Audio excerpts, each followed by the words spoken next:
कहानी में वक्त दिखाया जाता है 1944 का। हम देखते हैं कि बहुत बड़ी जंग चल रही थी। नाजी आर्मी एक आदमी को पकड़कर अपने साथ ले जा रहे थे। उसके मुंह पर एक कपड़ा भी ढका हुआ था और उस आदमी का दोस्त बस उसे देखकर यह सोचता है कि आखिर ये आर्मी मेरे दोस्त को कहां पर लेके जा रही है। जब उस आदमी के चेहरे से कपड़ा हटाया जाता है तो पता चलता है कि यही इंडियाना जोन्स है। दरअसल यहाँ पर नाजी बहुत सी एंटीक चीजों को जंग के बाद चुरा रहे थे। उन्हें उसी जगह पर ऐसी चीजें मिली थी जो दुनिया में कहीं पर भी पाई नहीं जाती। इंडियाना भी यहाँ पर एक खास चाकू की तलाश में आया था। अब नाजी का एक साथी जिसका नाम ऑलर होता है वो उसे अपने बैग में रख देता है। तभी वहाँ पर एक जोरदार धमाका होता है जिसमें इंडियाना बचकर निकल जाता है और एक गाड़ी में बैठ जाता है। उसी गाड़ी में दो नाजी फौजी भी आकर बैठते हैं। उन्हें ऐसा लग रहा था कि आगे उनका ड्राइवर बैठा है, इसलिए इंडियाना भी कुछ नहीं बोलता और बस गाड़ी चलाता रहता है। मगर रास्ते में नाजी फौज को पता चल गया था कि यह ड्राइवर नहीं बल्कि इंडियाना है जो कि इनसे छुपकर भाग रहा था।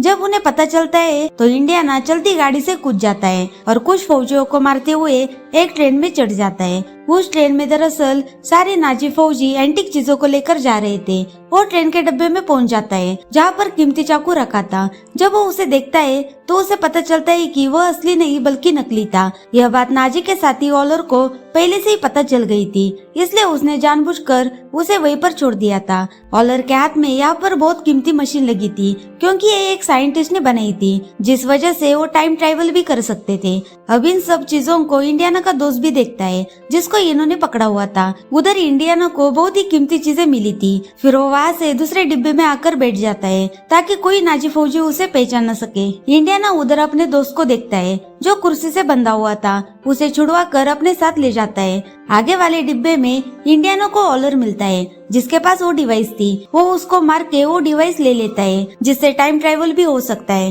फिर वो दोनों ट्रेन के ऊपर चढ़कर भागने लगते हैं, मगर नाजी उन्हें हर हाल में पकड़ना चाहते थे, इसलिए ट्रेन के आगे बॉम्ब ब्लास्ट कर देते हैं। जब इंडियाना ये देखता है तो अपने दोस्त को लेकर ट्रेन से कूद जाता है, इसलिए दोनों बच जाते हैं। अब उन्हें पता चलता है कि ट्रेन के ऊपर बॉम्ब ब्लास्ट नाजियों ने नहीं बल्कि अमेरिकन ने छोड़ा था। वो टाइम ट्रेवल डिवाइस भी उनके कब्जे में थी, यानी कि वो डिवाइस इंडियाना को नहीं मिल पाई। अब कहानी आती है 1969 में। इंडियाना जोन्स अब बड़े हो गए थे। हमें उनका कॉलेज दिखाया जाता है। वहाँ पर वो प्रोफेसर थे जो हिस्ट्री के चीजों के बारे में बताते थे। वो अपने सभी स्टूडेंट से एक सवाल पूछते। सभी स्टूडेंट उनके सवाल का गलत जवाब देते। यहीं पर हेलिना नाम की एक लड़की थी जो इंडियाना के सभी सवालों के सही जवाब देती है, जिसे सुनकर वो बहुत खुश हो जाते हैं। वो यहाँ पर सबको एक साइंटिस्ट का नाम बताते हैं और कहते हैं कि वो बहुत सी चीजें बना चुके हैं, जैसे कि हथियार और बहुत सी डिवाइसेस जिनमें टाइम ट्रेवल भी हो सकता है। इंडियाना अब कॉलेज से निकल जाते हैं। उनके पीछे हेलिना भी जाती है और साथ ही हेलिना के पीछे एक सीआईए एजेंट। आगे हम देखते हैं एक होटल में बहुत सारे गुंडे हैं। उन्हीं में एक अमेरिकन एजेंट भी था। उधर ऑलर भी होता है जो इन तीन चीजों को चुराना चाहता था। अमेरिकन एजेंट ऑलर के लिए ही काम करता था। दरअसल ऑलर ने यहाँ पर सबसे अपनी पहचान छुपाई थी कि वो नाजी है। यहाँ पर नासा के साथ मिलकर काम करता था। अगले सीन में हमें हेलिना और इंडियाना को दिखाया जाता है। हेलिना इंडियाना को बताती है कि मैं आर्कोलॉजिस्ट की पढ़ाई कर रही हूँ और मुझे बहुत सी चीजों का जानने का बहुत शौक है। मैंने बहुत सी चीजों के बारे में पढ़ा है। हेलिना इस डिवाइस की भी बात करती है जो कि टाइम ट्रेवल डिवाइस थी।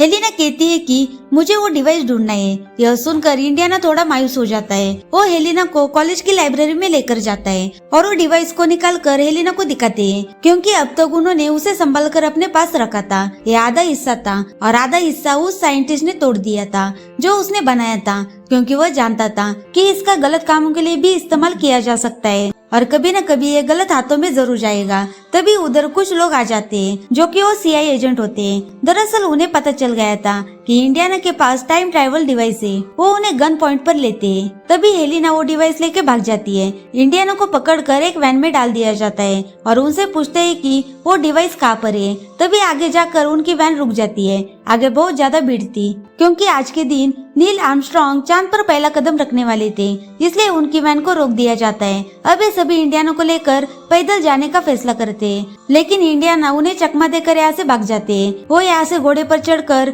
आगे ट्रेन में बैठकर यहाँ से निकल गए थे।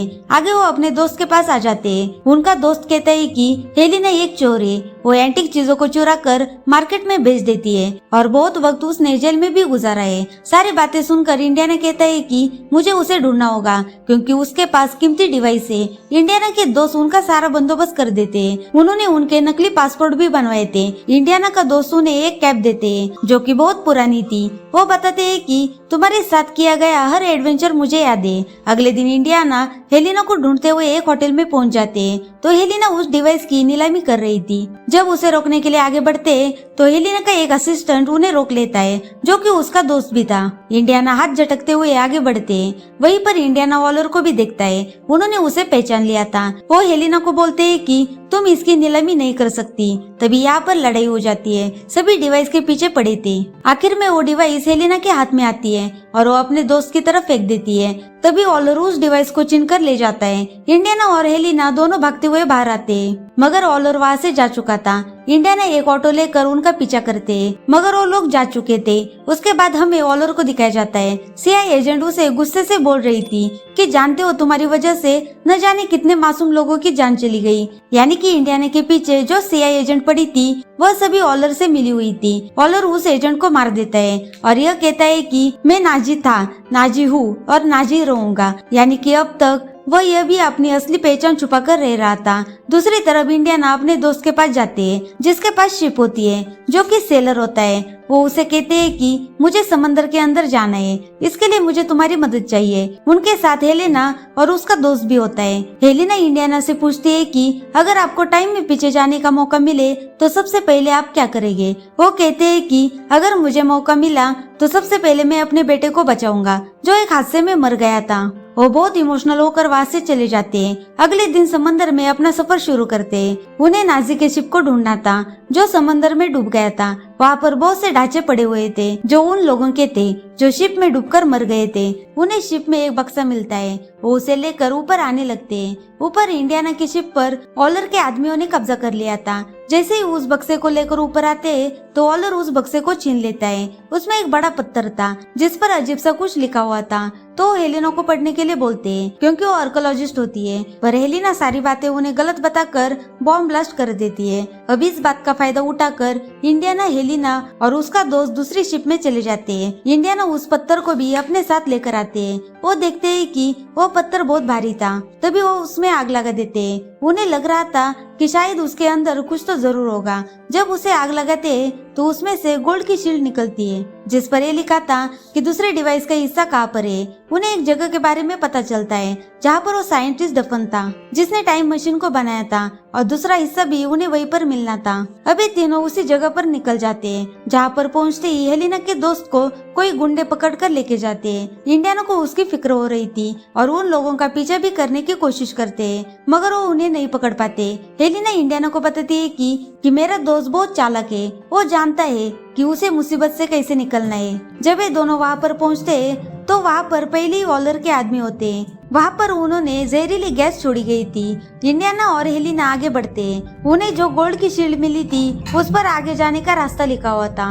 अब आगे चलते हुए इन्हें एक नदी भी मिलती है जिसको ये लोग पुल से पार करते हैं। आगे जाकर इंडियाना और हेलेना को साइंटिस्ट का मकबरा मिल जाता है। जब उस पत्थर को हटाते तो उधर उसका पूरा कंकाल पड़ा था और उन्हें उसी डिवाइस का दूसरा हिस्सा भी मिल गया था जिसे देखकर इंडियाना बहुत खुश होते हैं। हेलेना वहाँ पर बनी हुई तस्वीरों को देखती है जो कि आज के जमाने की थी। वहाँ पर एरोप्लेन और घड़ी की तस्वीरें बनी हुई थी जिसे देखकर वो काफी हैरान होती है क्योंकि वह सोच रही थी कि उस जमाने में इन चीजों के बारे में किसी को कैसे पता होगा। उसे साइंटिस्ट के कंकाल पर बंधी हुई घड़ी भी देखती है जो कि आने वाले जमाने की थी। वो देखकर बोलती है कि ये जो घड़ी बंधी हुई है यह टेक्नोलॉजी अभी तक आई भी नहीं। दरअसल यहाँ पर हेलेना को बात समझ आती है कि ये साइंटिस्ट वक्त से छेड़छाड़ कर रहे हैं, टाइम ट्रैवल को जानते हैं। ये सुनकर इंडियाना भी कहते हैं कि ये सारी बातें सच है। तभी ऑलर भी आ जाता है जो कहता है कि साइंटिस्ट कभी भी गलत नहीं था, टाइम ट्रैवल हो सकता है। ऑलर उस डिवाइस का दूसरा हिस्सा इनसे ले लेता है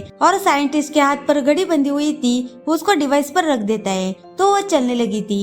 यहाँ पर हेलेना का दोस्त आ जाता है जो ऑलर पर हमला करता है। तभी गोलियां चलाना शुरू हो गई थी। इसमें इंडियाना भी जख्मी हो गए थे। वो हेलिना से कहते हैं कि तुम जाओ, तुम्हारी जान को खतरा हो सकता है। हेलिना यहाँ से निकल जाती है। ऑलर इंडियाना को लेकर अपने साथ ले गए थे। ये सभी एयरपोर्ट की तरफ जा रहे थे। रास्ते में ऑलर इंडियाना को बताते हैं कि मुझे वो जगह मिल गई है जहाँ पर मैं टाइम ट्रेवल कर सकता हूँ। अब मेरे पास डिवाइस भी है, मुझे किसी चीज का कोई डर नहीं है। हेलिना उनका पीछा कर रही थी, उन्हें छुपकर देख रही थी। हेलिना अपने दोस्त को एक प्लेन दिखाती है और कहती है कि क्या तुम उसे चला लोगे? वो कहता है कि हाँ, मैं कोशिश करूंगा। हेलिना एक बाइक की मदद से ऑलर के प्लेन में चढ़ जाती है। हेलिना का दोस्त प्लेन लेकर पीछे आ रहा था। ऑलर को वो जगह मिल गई थी जहाँ पर वो टाइम ट्रैवल कर सकता था। आगे हमें दिखाया जाता है कि आसमान में तेज रोशनी होती है और प्लेन उस रोशनी में चला जाता है। पीछे हेलिना और उसका दोस्त भी होता है। ये सब टाइम ट्रैवल करके वक्त में पीछे आ गए थे। उनका प्लेन काबू से बाहर हो जाता है क्योंकि जिस वक्त में आ गए थे वहाँ पर जंग चल रही थी। हेलिना उस प्लेन को रोकने की कोशिश करती है मगर हेलिना प्लेन से लटक जाती है। इंडियाना आकर उसे बचाते हैं लेकिन तभी दोनों नीचे गिर जाते हैं। उनका पैराशूट खुल जाता है और दोनों बच जाते हैं। इधर हमें उस साइंटिस्ट को भी दिखाया जाता है जिन्होंने टाइम मशीन को बनाया था। वो अभी भी उसे पूरा कर रहे थे। उस वक्त टाइम ट्रैवल मशीन बनी नहीं थी। वो एक प्लेन को गिरता हुआ देखते हैं जिसमें ऑलर होता है। वो प्लेन पूरी तरह गिर कर तबाह हो गया था। यहाँ पर साइंटिस्ट आकर ऑलर के हाथ से घड़ी को उतार देते हैं। यहीं पर इंडियाना हेलिना को बताती है कि ये सारा प्लान साइंटिस्ट का था। उन्होंने अपने डायल को ऐसे सेट किया था कि अगर आने वाले कल में कोई डायल को इस्तेमाल करे तो वह उसी जगह पर पहुंच जाए जहाँ पर वो रहते हैं। और वैसे ही हुआ। और आगे कहते हैं कि मैं यहीं पर हमेशा के लिए रहना चाहता हूँ। तभी वो साइंटिस्ट उनके पास आते हैं और इंडियाना को घड़ी और टाइम ट्रैवल मशीन देते हैं और कहते हैं कि इसे तुम अपने वक्त में साथ ले जाओ। इंडियाना कहते हैं कि मैं अब यहाँ से कहीं नहीं जाना चाहता। तभी हेलिना कहती है कि आप यहाँ पर टाइम ट्रैवल करके आए हैं, आप यहाँ नहीं रह सकते, आपको मेरे साथ चलना ही होगा। तभी वो उनके मुंह पर एक जोरदार मुक्का मारती है जिससे इंडियाना बेहोश हो जाते हैं। जब होश आता है तो वह अपनी दुनिया में थे। वो टाइम ट्रैवल मशीन और घड़ी उनके पास ही पड़ी थी। उधर हेलिना भी आती है और कहती है कि मुझे पता है कि आप अकेले हो। और तभी हेलिना उनकी वाइफ को बुलाती है जो उन्हें छोड़कर चली गई थी। और अब वो दोनों मिलकर बहुत खुश थे। और इसके साथ मूवी यहाँ पर खत्म हो जाती है। Thank you for watching.